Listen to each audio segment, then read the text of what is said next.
Hello students, आप सभी का हमारे इस वीडियो में स्वागत है।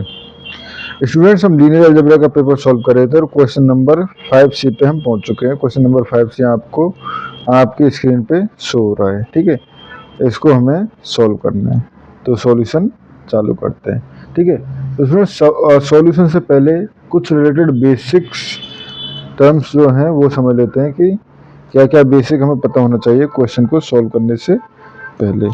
ठीक है, तो मैट्रिक्स रिप्रेजेंटेशन तो हमें पता ही है। ठीक है, matrix representation of a linear transformation. Linear transformation basically क्या होता है? If T X equal to A X, ठीक है, देन नल स्पेस क्या होगा हमारे पास? N T equal to solution set of A X equal to 0 and range space R T ये होगा column space of matrix A. ठीक है students, and null space basically क्या होता है हमारे पास? N T equal to X belongs to R Q, जिनके लिए लीनियर ट्रांसफॉर्मेशन जो है N T X equal to 0 हो। ठीक है, और बेसिकली ये फाइंड करने के लिए हमें क्या सॉल्व करना है? ए एक्स इक्वल टू 0 इक्वेशन को सॉल्व करना है। ठीक है, इसके बाद अगर हम बात करें रेंज स्पेस, ठीक है, तो range space basically span of column vectors of A. ठीक है, एंड डायमेंशन थ्योरम या rank nullity theorem, rank nullity theorem क्या होती है कि हमारे पास किसी भी लीनियर ट्रांसफॉर्मेशन के लिए rank dimension of anti, dimension of nullity basically plus dimension of rank, ठीक है, इक्वल टू कितना होगा हमारे पास? एन की अगर एन इसका हमारे पास टोटल नंबर ऑफ वेरिएबल्स है। ठीक है, तो ये हमारे पास हो जाएगा। ठीक है, यानी रैंक के इक्वल। ठीक है, तो ये रैंक नलिटी थ्योरम हो गई हमारे पास। रैंक अगर एन है तो dimension of N T plus dimension of R T equal to rank के इक्वल होगी। ठीक है, अब क्वेश्चन को सॉल्व करना चालू करते हैं। ठीक है, हमारे पास T x1 x2 x3 given था और ये किसके इक्वल था? 1 -1 5 -2 3 -13 3 -3 एंड 15 x1 x2 x3। ठीक है, इसके इक्वल था। तो यहाँ से हमारे पास ए मैट्रिक्स क्या हो गया? ए मैट्रिक्स हो गया 1 -1 5 2 3 -13 3 -3 एंड 15। ठीक है, तो सबसे पहले हम क्या निकाल रहे हैं? Null space N T, null space N T. ठीक है, तो हमें सॉल्व करना है ए एक्स इक्वल टू 0। ठीक है, यानी कि अगर ए जो है ये हमारे पास मैट्रिक्स है। ठीक है, तो इससे हमारे पास इक्वेशन तो सिंपली बन जाएंगे हमारे पास x1 minus x2 plus 5x3 equal to 0 और 2x1 plus 3x2 minus 13x3। ठीक है, अशों से -2 खड़ा यहाँ पे। ठीक है, ये -2 है, तो ये equal to 0 and 3x1 minus 3x2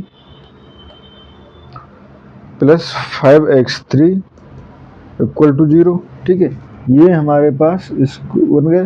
ठीक है, इसके बाद सबसे पहले हम क्या करते हैं, सॉल्यूशन के लिए आर्गुमेंटेड मैट्रिक्स बनाते हैं। तो आर्गुमेंटेड मैट्रिक्स क्या हो जाएगा, 1 -1 5 एंड RHS का 0, 2 3 -13 -2 है तो RHS का 0, 3 -3 5 एंड RHS का 0। ठीक है, अब इसका रो रिडक्शन की हेल्प से हम सॉल्व करें। तो रो रिडक्शन की हेल्प से देखो, इस पार्ट को 0 बनाना है और इस पार्ट को 0 बनाना है।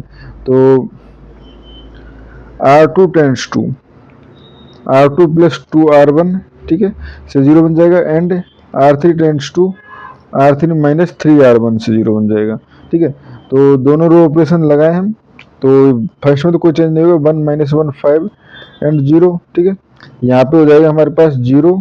ठीक है, 2 का मल्टीप्लाई किया उसमें, तो ये हो जाएगा हमारे पास 1 एंड -3 0। ठीक है, 3 का मल्टीप्लाई करके ऐड करेंगे तो 0। ठीक है, ये हो जाएगा हमारे पास 3 का मल्टीप्लाई करके माइनस करना है। ठीक है, 0 0। ठीक है, एंड ये टर्म, लास्ट की टर्म हमारे पास 0 बननी चाहिए थी पर नहीं बनी है। क्यों नहीं बनी है, क्या हमने कुछ गलत लिखा है? हाँ स्टूडेंट्स, यहाँ पे ये 15 है। ठीक है, ये 15 है ना, तो ये 15 है। ठीक है, तो यहाँ पे हमारे पास ये भी 0 एंड RHS में 0। ठीक है, तो यहाँ से अगर हम देखें तो एक रो जो है वो पूरी तरह 0 बन चुकी है। ठीक है, तो अब इसमें बाकी अगर देखें, यहाँ 1 के नीचे का एलिमेंट 0 है। ठीक है, तो यहाँ से ज़्यादा हमें रिडक्शन नहीं करना है। ठीक है, तो ये हो गया, ये रो इक्विवेलेंट फॉर्म हो चुकी है इसकी। ठीक है, इसको मैं अगर इक्वेशन में कन्वर्ट करूँ तो x1 minus x2 plus 5x3 equal to 0 and x2 minus 3x3 equal to 0, यानी कि यहाँ से मैं कह सकता हूँ x2 इक्वल टू 3x3। ठीक है, एंड x1 इक्वल टू मैं कह सकता हूँ x2 माइनस 5x3। ठीक है, तो पैरामेट्रिक फॉर्म में अगर लेना चाहें इसको, तो late x3 equal to t, तो x2 इक्वल टू क्या रहेगा 3t। ठीक है, एंड x1 इक्वल टू हो जाएगा हमारे पास x2 इक्वल टू हमारे पास 3t आ गया, 3t माइनस 5t, यानी कि -2t। ठीक है, ये हो गया हमारे पास। तो यहाँ से basis of null space, null space अगर हम देखें तो देखो x1 x2 x3 को हम किस तरह से रिप्रेजेंट कर पा रहे हैं, इसको हम रिप्रेजेंट कर पा रहे हैं t।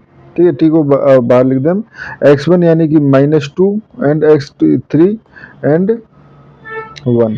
ठीक है, तो यहाँ से nt equal to span of -2 3 1। ठीक है, -2 3 1, तो यहाँ से हम कह सकते हैं dimension of nt equal to 1। एक ही ओनली वेक्टर है इसमें, तो dimension of nt equal to 1। ठीक है, एंड अब फाइंड रेंज स्पेस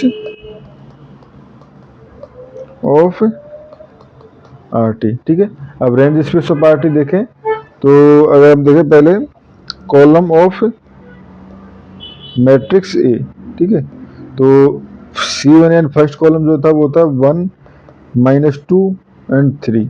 ठीक है, C2 था हमारे पास -1 3 एंड -3। ठीक है, एंड C3 था हमारे पास 5 -13 एंड 15। ठीक है स्टूडेंट्स, ये थे हमारे पास। अब देखो स्टूडेंट्स, अगर हम इनको ऑब्जर्व करें ध्यान से, तो C1 C2 के बीच में क्या हम कुछ रिलेशन निकाल सकते हैं? ठीक है, C1 C2 के बीच में क्या हमारे पास कुछ रिलेशन निकल सकता है या नहीं? तो इसको ऑब्जर्व करने पे, ठीक है, ये हो गए हमारे पास ठीक है। तो यहाँ से C1 C2, अगर मैं C2 इक्वल टू देखूँ तो 5 नहीं, ये हमारे पास नहीं आएगा। ठीक है, यहाँ से C1 C2 C3, ठीक है।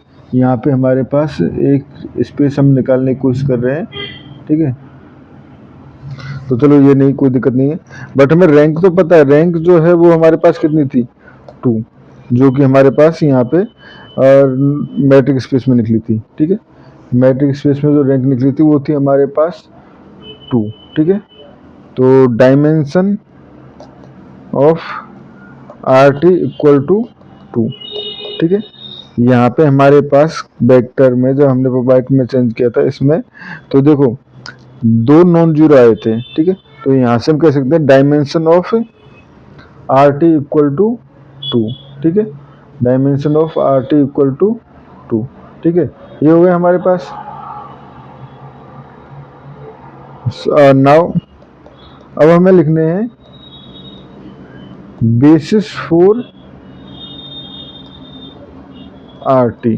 ठीक है, बेसिस फॉर आर टी। तो अगर देखें यहाँ पे हमारे पास ओरिजिनल कॉलम जो थे वो थे 1 माइनस 2 3, कॉलम 2 1 माइनस 3 3। ठीक है, एंड ये हमारे पास मैट्रिक्स में हमारे पास कॉलम 1 एंड कॉलम 2। ठीक है, तो यहाँ से pivot in column 1 and column 2। ठीक है, so basis of R T equal to 1 minus 2 3 and 1 minus 3 3। ठीक है, क्योंकि अगर आप देखें तो कॉलम 3 जो है, आप चेक भी कर सकते हो, कॉलम 3 को हम फाइंड आउट कर सकते हैं किस तरह से। कॉलम 3 को अगर मैं इसमें सी को अगर रिलेशन निकालना चाहूँ तो 5 का मल्टीप्लाई करूँ इसमें 5C1। ठीक है, 5C1 और ये हो जाएगा। चलो आप निकाल लेना इसको। बेसिकली ये यहाँ से हमारे पास 5 माइनस 13 एंड 15 इक्वल टू, ये हो जाएगा हमारे पास 1 अल्फा 1 माइनस 2 एंड 3 प्लस ये हो जाएगा हमारे पास -1 3 एंड -3 बीटा। ठीक है, अल्फा एंड बीटा की वैल्यू। ठीक है, तो अल्फा एंड बीटा की वैल्यू अगर हमें निकालें तो यहाँ से हमारे पास क्या हो जाएगा, alpha minus beta equal to 5। ठीक है, and -2 alpha plus 3 beta equal to -13 and alpha 3 alpha. ठीक है, -3 beta, 3 alpha -3 beta equal to 15। ठीक है, तो अब देखो यहाँ से ये हो जाएगा हमारे पास 2 alpha minus 2 beta equal to 10 and -2 alpha plus 3 beta equal to -13। ठीक है, दोनों को अगर मैं ऐड कर दूं तो यहाँ से ये हो जाएगा हमारे पास। ठीक है, ऐड किया तो ये तो कट जाएगा। ठीक है, इधर बच जाएगा बीटा इक्वल टू -3। ठीक है, बीटा इक्वल टू -3। ठीक है, एंड अल्फा इक्वल टू अगर इसमें पुट करूँ तो ये हो जाएगा हमारे पास अल्फा इक्वल टू 2। ठीक है, अल्फा इक्वल टू 2। अब क्या ये थर्ड कंडीशन को सेटिस्फाई करती है, तो एक बार देख लेते हैं। 6 minus minus plus 9 equal to 15। ठीक है, तो यानी कि C3 को मैं इनके लीनियर कॉम्बिनेशन की फॉर्म में लिख सकता हूँ। तो बेसिक जो हो गया RT जो है वो हमने थर्ड इसको हटा दिया, या आप किसी और को भी हटा सकते हो। ठीक है, तो ये हमारे पास बेसिस ऑफ RT जो हो गया 1 minus 2 and 3 and 1 minus 3 and 3। ठीक है, ये हमारे पास स्टूडेंट्स इसका बेसिक हो गया। ठीक है,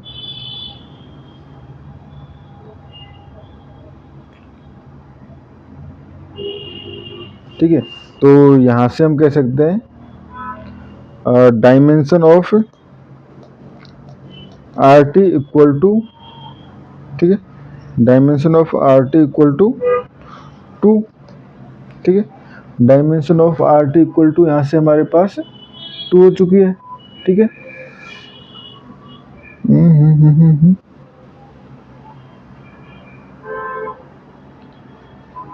ठीक है, इसमें dimension of R two equal to हमारे पास 2 हो चुके हैं। तो अब देखो रैग नल्टी थ्योरम पे आते हैं। तो रैग नल्टी थ्योरम क्या कहती है हमारे पास, ये डायमेंशन वेरीफाई करना था ना हमें, तो यहाँ से हमारे पास हो जाएगा बेसिकली डायमेंशन R3 की कितनी थी, 3, ठीक है, and dimension of NT equal to 1 आई थी, and dimension of RT equal to 2, ठीक है। तो ये हो गया 1 + 2 इक्वल टू 3, वेरीफाइड। ठीक है स्टूडेंट्स, इस क्वेश्चन में हमें इतना ही करना था। Thank you students.